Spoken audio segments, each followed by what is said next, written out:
Okay, everyone, welcome to the Freedom Hub's presentation of the Free Market Cash Patient. I'm your host, Jeff Cantor, along with Charles Froman.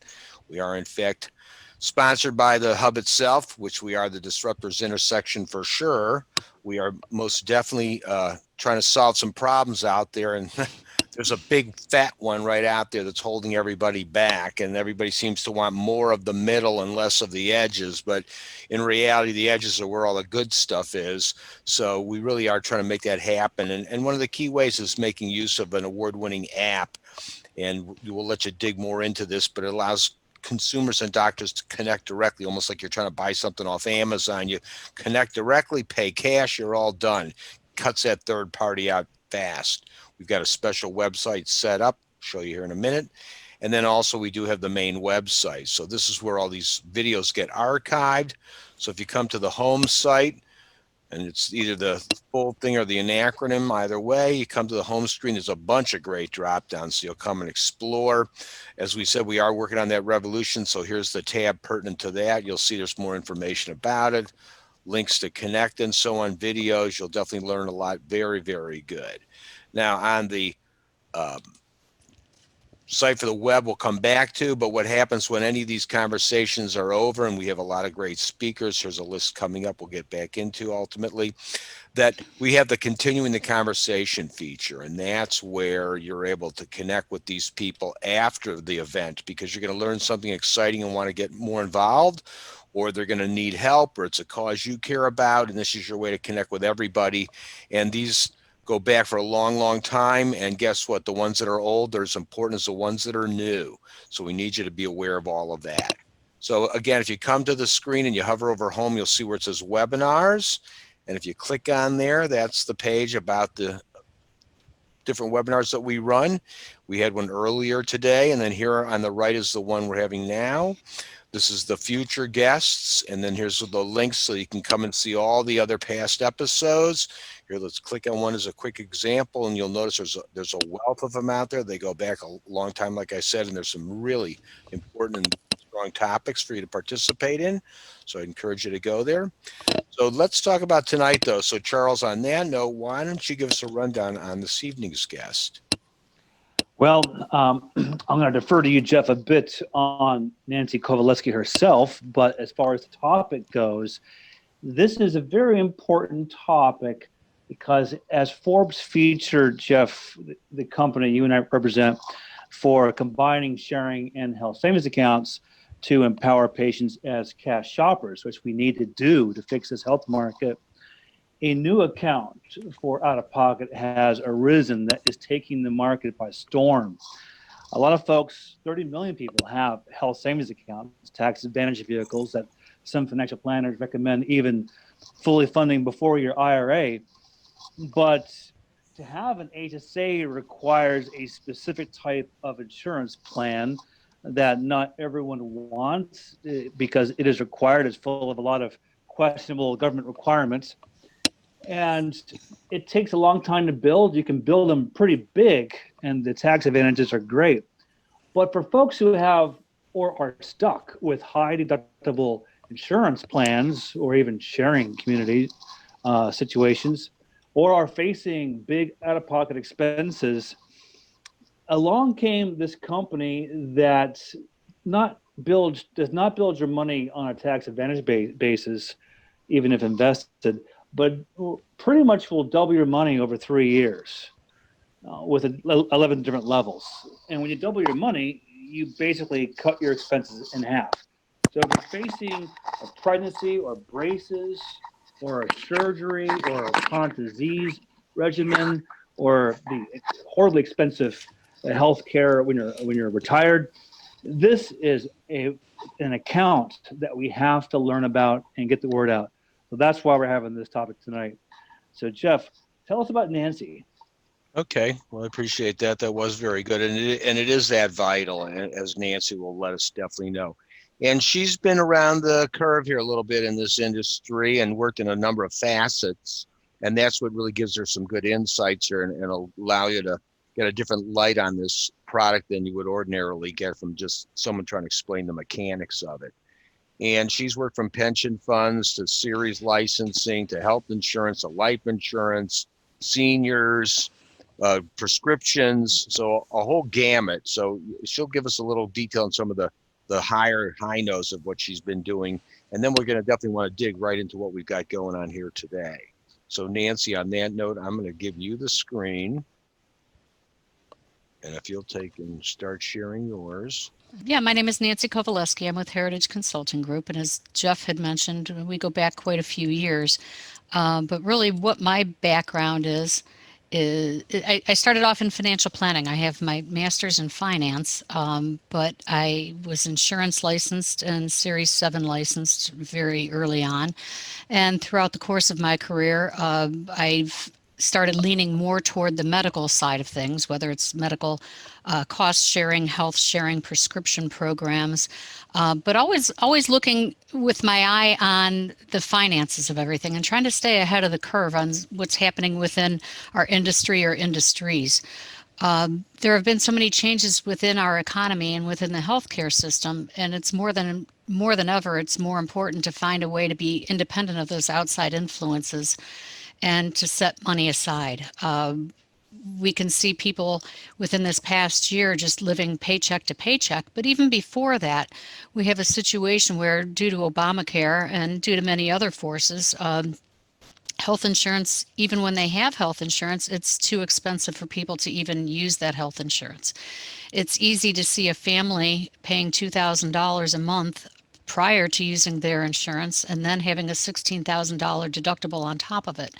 And to spend $40,000 possibly every single year, it's actually a possibility, perhaps not a probability, that just doesn't work for a lot of people.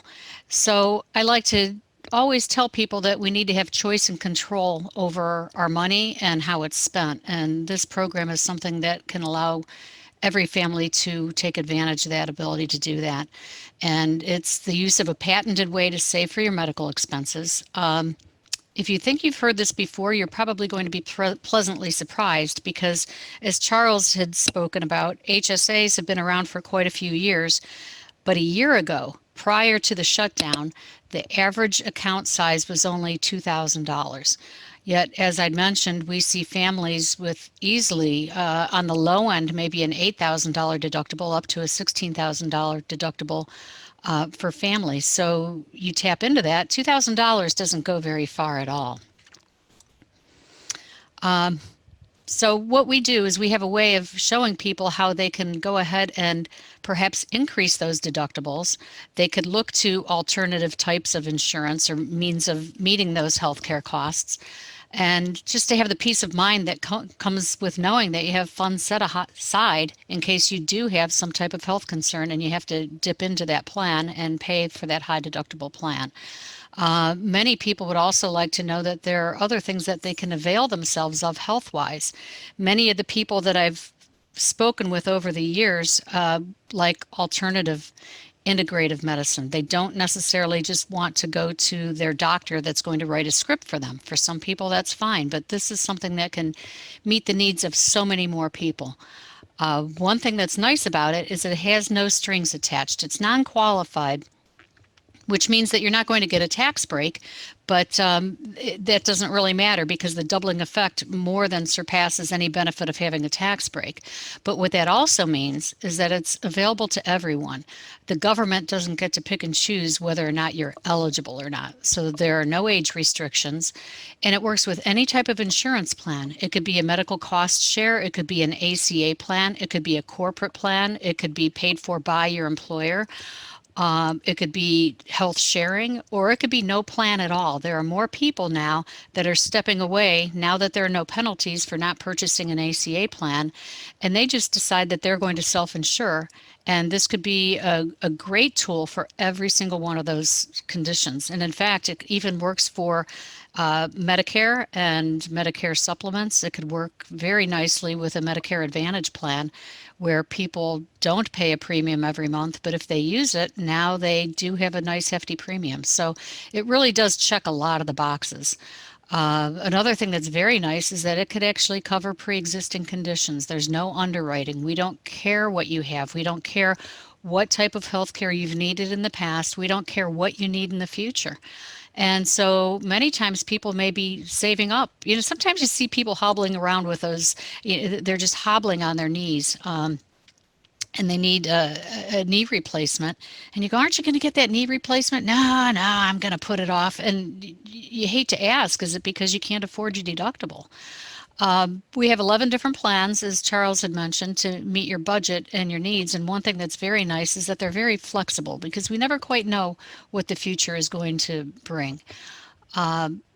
What this really has the ability to do is to actually make your medical costs vanish. You could go ahead and set this money aside every month, and over the course of time, over a 35-month period, the amount that you put in is actually going to nearly double or more than double for your medical benefits. And I'll get into that in a minute. How the account works in a few easy steps. Oops, I forgot I slid this slide in there. I want to ask you this question. If money wasn't a deterrent, what type of medical treatments would you like or do you need? And as I'd mentioned, we see people hobbling around on knees that can barely hold them up, people that need hip replacements, but sometimes it's not quite as dire as that. Maybe it's knowing that your kids are going to need braces and you're going, how am I going to do that? Because a typical easy case of braces these days is at least $5,000, maybe $6,000. And so it's putting growing families into a tough financial situation. But many times people postpone medical treatments that can lead to a higher quality of life. Some of these may be cosmetic. Maybe it's a nose job.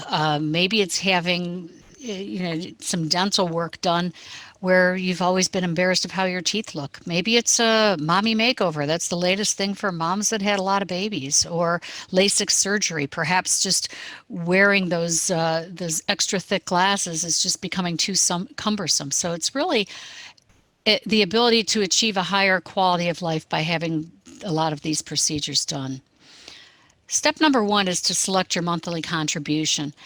As you can see here on the left-hand column, our plan options range from a $2,500 benefit all the way up to a $60,000 benefit. And these are flexible, so within reason, you can move up and down from one of these categories to another.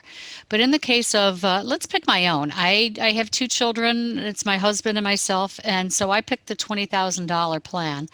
And I pay $251 a month. I pay a little bit extra every month because I do have my children on the plan as well. So over the course of 35 months, I'll have paid $8,500 or $8,785 in. Yet my target balance cap is $20,000. So that's more than doubling my money. And that's actually the $20,000 plan option is actually the most popular plan option. And what happens is that money starts to grow each and every month. The very first month I pay $251 in, and I get a $20 credit toward that, or 10% of a portion of that $251. The following month, it's 20%. The following month, it's 30%. Every single month, that money is going to, the matching in it is going to increase. So therefore, the longer you hold this account, the faster it grows. And it really, toward the last third of those 35 months, it just goes zooming up to the point where they're putting more money in than you're putting in every single month. And that's a pretty nice place to be. Step number 2, as I'd mentioned, it's going to increase. So this is a plan that you don't want to use immediately. And it's set up so that depending on the size of the account that you have, you may want to just wait a little bit longer for it to cook, so to speak. That's what I just tell people. Just put it in there and let it cook. And that's wonderful because when people do have HSA accounts, they could stop funding the HSA. They could let it sit, or they could spend it down while they're waiting for their for this account to actually accrue. And by the time you reach that 36th month, your benefits will have more than doubled. Nancy, Yeah. let me ask one question, not to interrupt, but Mm-hmm. you don't have to wait 36 months. If I took it out in a month or two, something happened suddenly I didn't expect, I could get to that money right away, could I not? Oh, absolutely. I'm going to show you guys an example here in a few minutes. You could use it day one, but I really want people to understand exactly how this plan would work best for their family. And so I want everybody to make sure that they get the most out of their benefit. And actually, without getting into too much detail, due to the power of their matching, in the later months, let's say you wait a year and you start to tap in and you rebuild and you tap in and you rebuild. Actuarially speaking, it's possible to quadruple the amount of money that you've put in.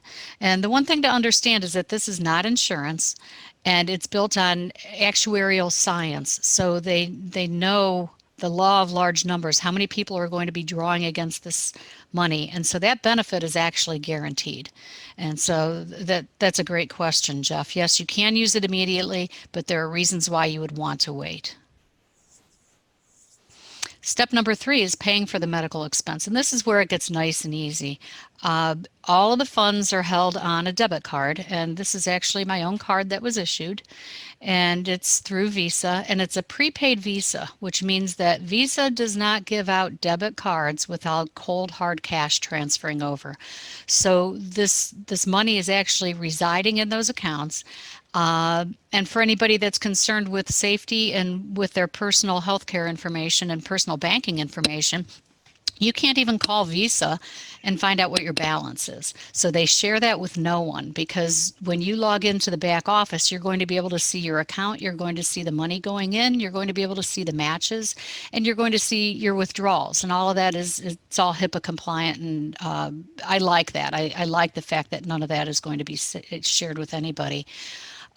So as it says here, it's not only what you need, but what you want. And so you're able to go ahead and swipe this Visa card anywhere where you have a copay or a deductible, say at a doctor's office.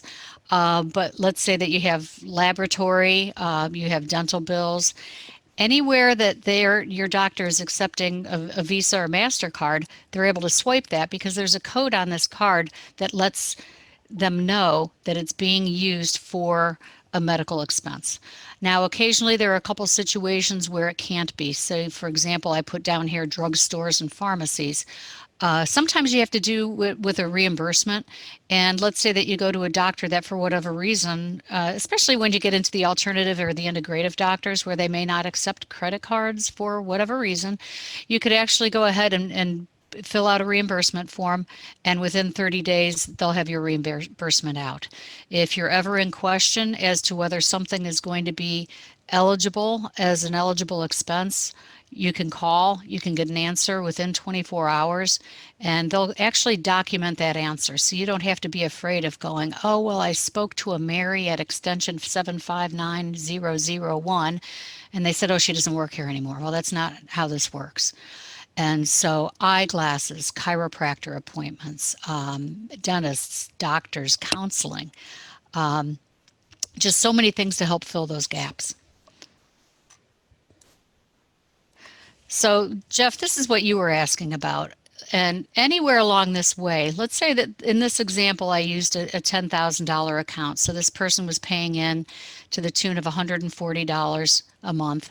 And it shows right here at this bottom rung. When he first made his first payment in, he put $140 in, but his account balance is only $110. That right there is why you don't want to use it month one, because I don't know how many times you want to put 140 in and take 110 out, because that doesn't help you at all. What it does do is give you incentive to wait longer. By the time you get into the later months, by month 8, you've broken free. He's put $1,120 in, yet his account balance is now greater than what he's put in. And from that point on, it continues to grow more and more quickly. As I'd mentioned, this is month 8 for a $10,000 plan. but some of the plans accumulate more quickly, especially the larger accounts. Some of them accumulate a little bit more slowly, such as the $2,500 account. But at any point in here, you can go ahead and take that money out and spend it down, and then you don't have to replace it all at once. In fact, you're not allowed to. You would just continue to pay your $140. So in this example, let's say that they went up to the $10,000 amount, and this shows the power of the match.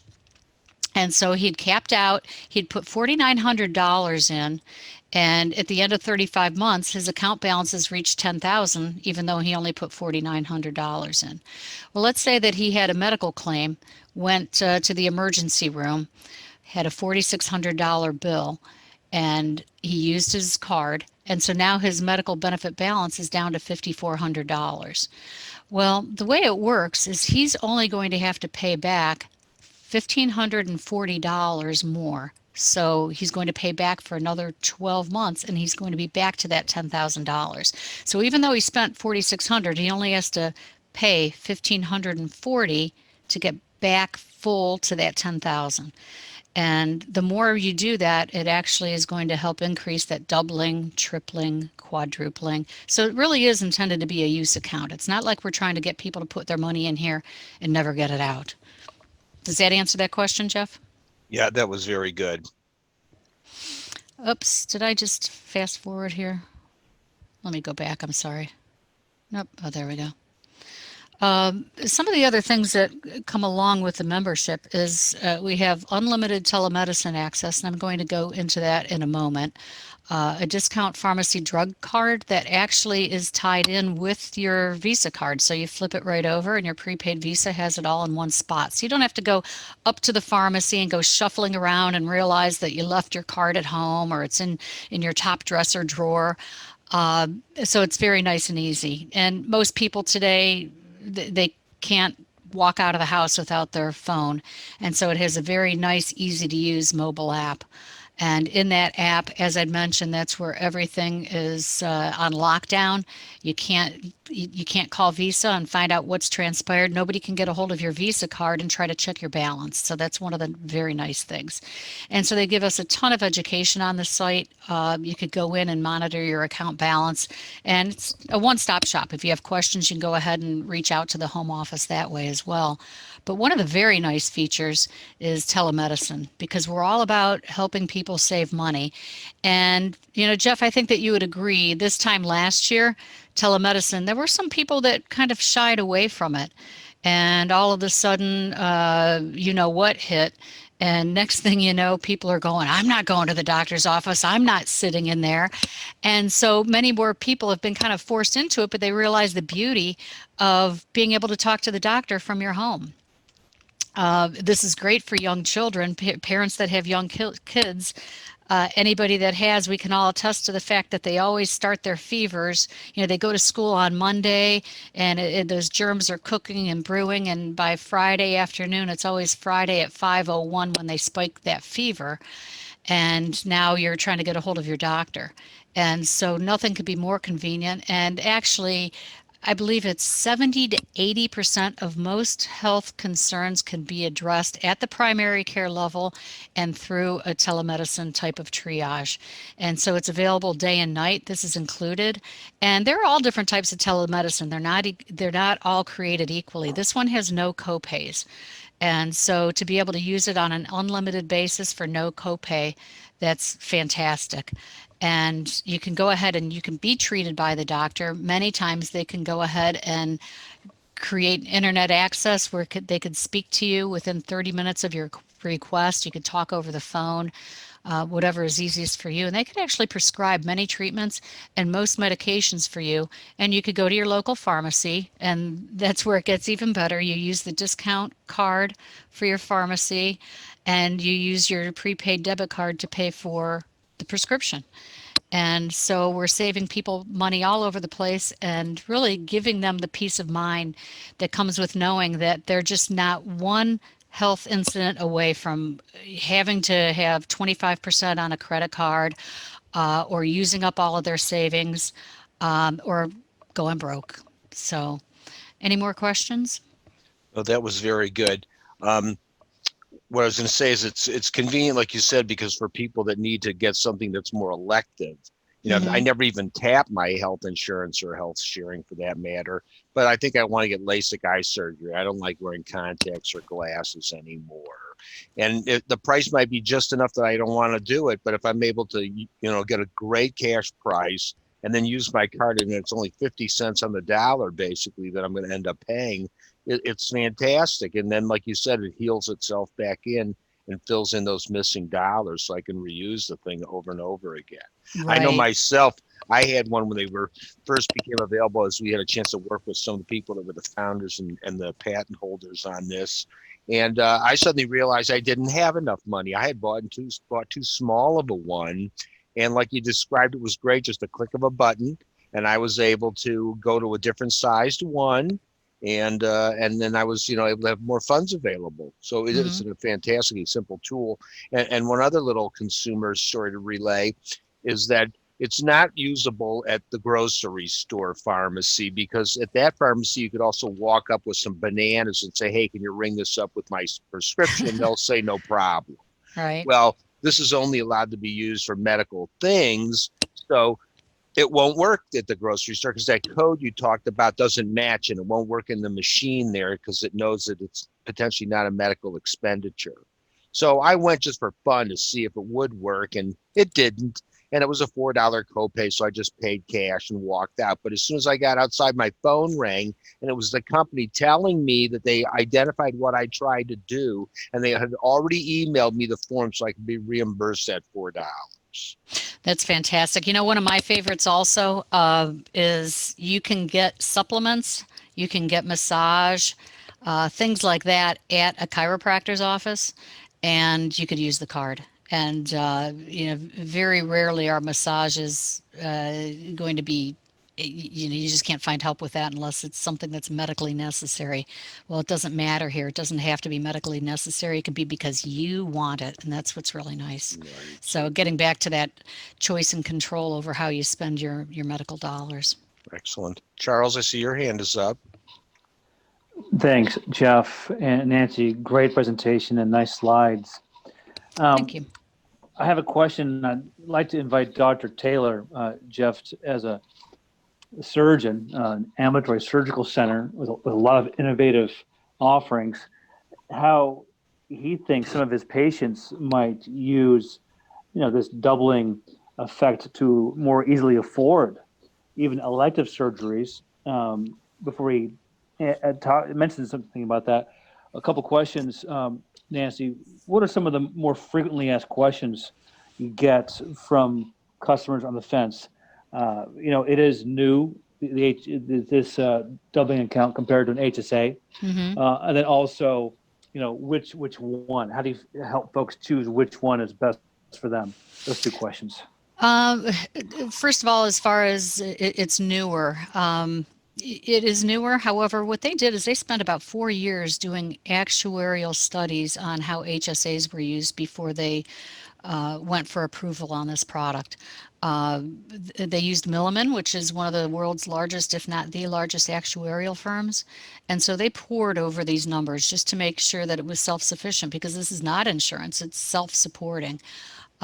So most people, once you tell them that, they understand. If somebody really wants to kick the tires and get into the nitty-gritty, I'm happy to share that with them.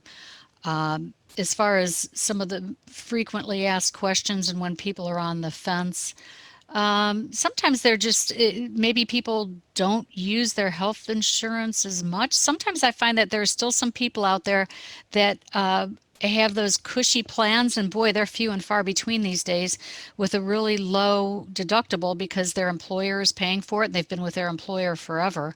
And it's not for everyone, but very rarely do you find someone that has the confidence in thinking that their job is going to be there forever, or that their health care isn't going to change. And so what I tell them is, right now, while you're barely paying anything, why not set that money aside for the if come? Because you can keep it. You could keep your balance year after year. It's not going to expire. You turn 65, you still have it. and you're still going to need it, whether or not you choose a Medicare supplement or anything into the future. And as far as how much people need, obviously the more family members they have, the larger account they should have. But as Jeff has mentioned, they can go up and they can go down. It's always easier to go up than it is to go down, because if your medical benefit balance is larger than the account size that you want to go down to, then you can't do that. And so I would start with perhaps at least a 10,000, 15,000 for a family. And if they find that that's just a little too tight, they could go down. Or like Jeff said, you could always build it up faster and then move down in later years once your account is built up. And so the flexibility is very nice. And that's where I tend to put on my planning hat a lot for people, and just making sure that it fits. I don't like pounding a square peg into a round hole. I really want to find something that people can live with, One because th- people don't get rid of them. and not to sound too morbid, Nancy, but one of the other things about it, when you say, something you hit 65 and you'll still have it, it's actually usable for after you're deceased to pay for any leftover medical bills Right, right. and Because save your this does family not have that. a yeah, it does not have a cash value, but it's one of those things where when you're leaving instructions for next of kin, this is where you pay for those final bills. Mhm. Not necessarily final expense, no long-term care, but there are always, very rarely do people go out without any bills. Even when they, not to sound morbid, Jeff, but even the people that just drop dead or fall asleep and don't wake up, there are always some bills. Yep. Dr. Taylor, did you want to put in some comments there, please? Sure. Thanks, Jeff. Thanks, Charlie. Thank you, Nancy, for a great Hmm. presentation. Really interesting. I mean, it almost sounds too good to be true, to tell you the truth. But I think for plastic surgery patients, this is a really great thing, because basically it can be marketed by plastic surgeons like myself as a 50% discount for your surgery. Just open up an Right. account and start accumulating the money, and have your surgery basically at half the cost, of what, well, at least what you have put into it, 2 to 3 years later. Um, so I think it could work really well for that. So this is something that probably should be pushed out to the plastic surgery community. It might become very popular. Right now, we only have financing options. I mean, the best that patients can get through companies like Care Credit or Alpheon Credit is maybe a 0% interest rate, for a short-term loan. But that's it. It's Dr. Taylor, let me ask you a question. If you use that financing for the consumer, is it the same to you if they just paid you, or do you take a little hit or some hindrance by having them have to take that finance route? Yeah, it's a good question. It depends on the financing company. Some of them do charge a fee to the surgeon, so you do take a little hit. Others don't. I think Ally Bank has a program right now where I believe the surgeon takes a little hit. I think Care Credit you don't, but don't quote me on that. Right. But still, for the patient, it's nothing at all like this. No, it's the bigger hardship for them, but I'm just curious, apples to apples, because, if anything with something like this, it's like, look, if you're going to pay me cash, this is like my really, really, really good price.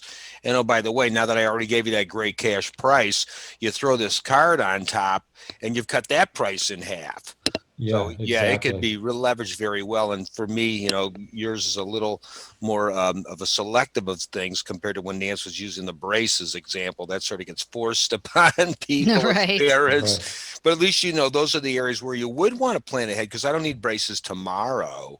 So I have the chance to let something build up, and then we go in for that whole series. And many an orthodontist would say, look, in 2 years the kid's going to need braces. Let's get this thing going, and then I'll give you we'll do the 5 treatments or whatever, it'll all to be a lump sum it together, and you'll do one price.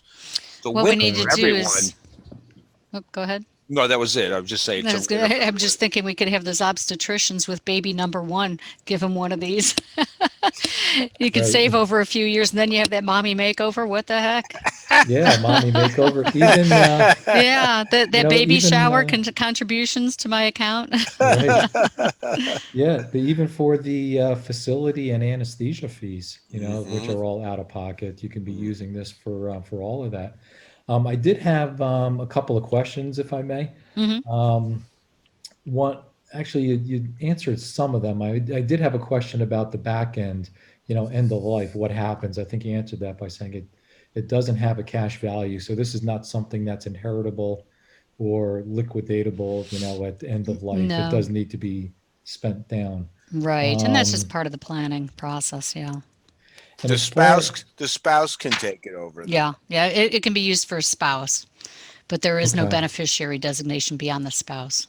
so that does kind of beg the question about the benefit amount to choose. So I guess for a lot of people, since it's not like an HSA, you look at it and say, well, I'm going to go for that 60,000, top tier plan because then I'll have $60,000 in retirement.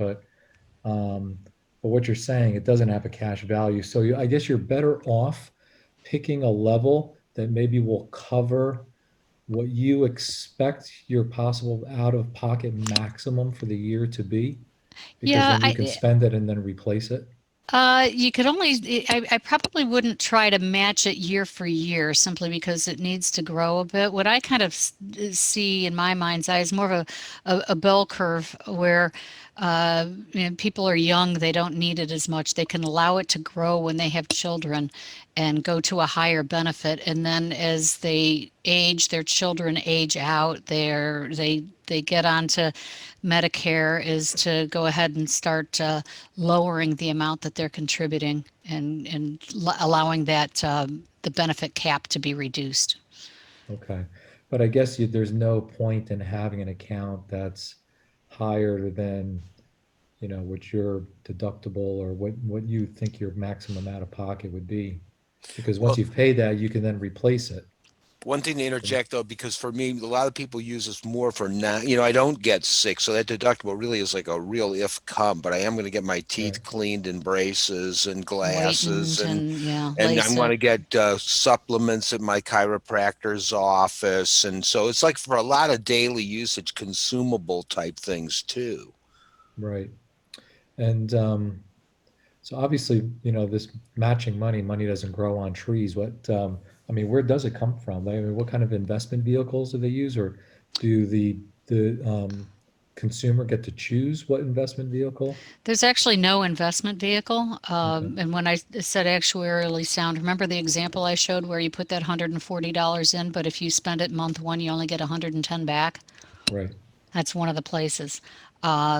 And there are people that will do that. It's like going to buying an annuity and putting 100,000 in, and then the next week cashing it in and going, "Oh, I had a surrender penalty on that, and so now you're only going to get 93,000 back." Or a CD on a smaller amount. We put 1,000 in, and you're only going to get $975 back. You combine that with the end of life, no cash value, and that's what's allowing it to be self-sustaining. And there are fees that are built into the program, so every dollar that you put in does not go into your benefit account, and so you can maintain it beyond that 35 months, and it drops down to a small fee. It's a percentage of the overall benefit. I don't have all this stuff up in front of me, but just suffice to know that between a monthly fee, shaving that, not wanting to use it in early on, and the lack of cash value is what makes it self-sustaining.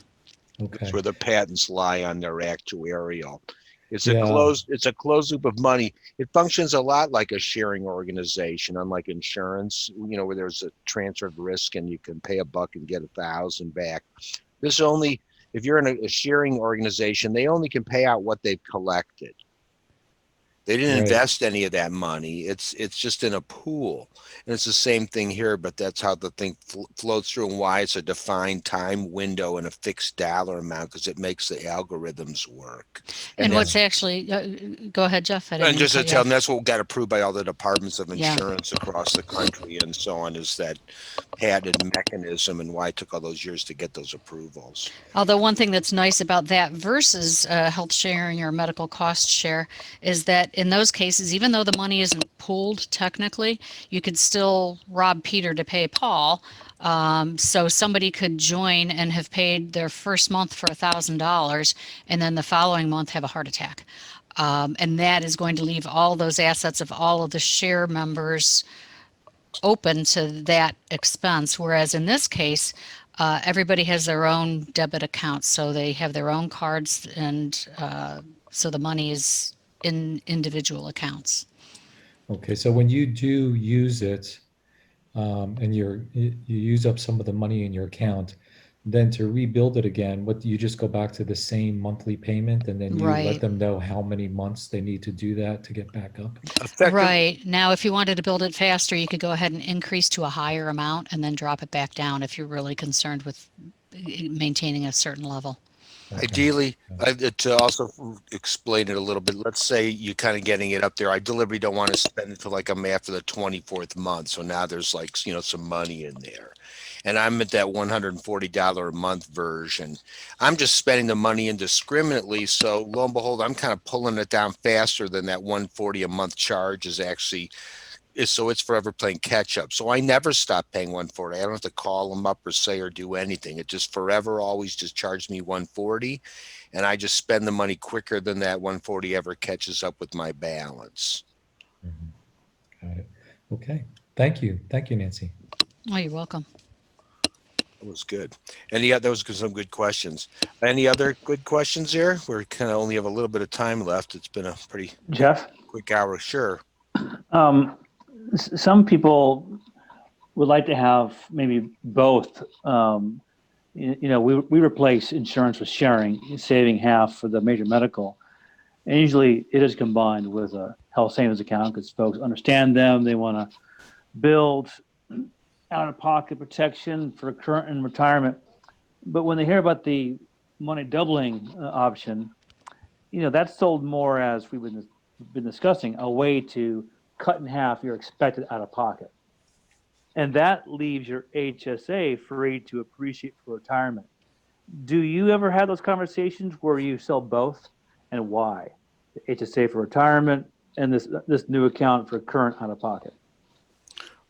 For myself, let me interject before Nancy replies, because just what you've described, I've been at this a long time. So a lot of people already have an HSA, and some really do have a lot of money, even though the national average is 2,000. Some people have like 10,000 or more because they had money and they wanted to be prepared for that big deductible. So they don't want to really get rid of the thing. So we'll let them keep it. And we'll add the health matching account. So now we'll tell them, here, now you change your strategy. So forget about that HSA being for the medical expenses. Just start working on that being a retirement account for yourself. And then now you'll use this matching account to be able to pay for all the medical expenses. So you don't have to tap, because if you're investing the HSA money and you take some out, you're undermining your own principle and defeats the purpose of the investment on that side. So that's my reason to keep them both. Anything you run into, Nancy? Yeah, I definitely don't talk people out of making HSA contributions. What I say is let's set that aside for that first year or so while we're allowing the HMA to grow. Another And good once way to again, put it's never one size fits all. It really depends on the people's situation. Very good. Well, I'll tell you, that was great, Nance. It really zipped by pretty quick. And as you can see, there's a lot of great new tools. The challenge is to get the word out. And the powers that be don't oftentimes want you to know about all these great tools, because they've Right. got a vested interest in you taking that financing to go get that surgery, as an example there that we talked about. So there you go. So again, Nance, thanks so much for tonight. Oh, thanks for having me.